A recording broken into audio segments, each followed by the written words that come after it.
Сәлем достар, Аспаз Келін каналына қош келдіңіздер. Бүгін осындай керемет радуга салатын дайындайтын боламыз. Өте оңай дайындалады және де дастарханыңыздың көркін келтіретіні сөзсіз. Видеоны соңына дейін қарап, менің каналыма тіркелуді ұмытпаңыздар.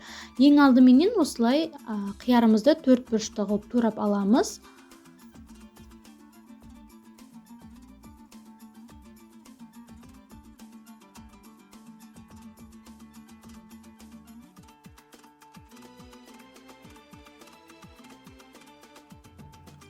Және қызанағанымызды да осылай 4 бұрышты қылып турап алатын боламыз.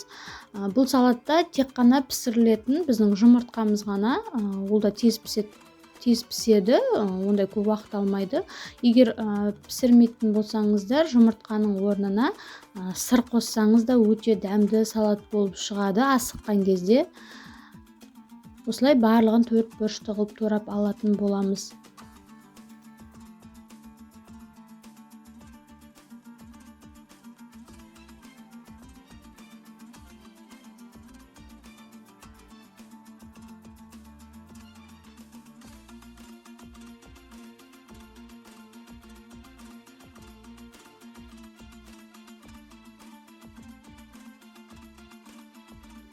Енді сухаригімізді салатын боламыз. Мен қолдан жасадым, өте күшті шықты, дәмді шықты. Сіздер де жасап көріңіздер.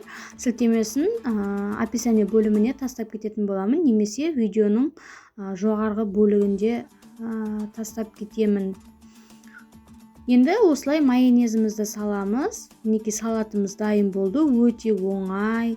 Сіздер де жасап көріңіздер, үй-іштеріңізді қуантыңыздар. Видеоны соңына дейін қарағандарыңызға рахмет. Сіздермен бірге болған Аспаз Келін. Каналыма тіркелуді ұмытпаңыздар. Әлі де көп рецепттер болады.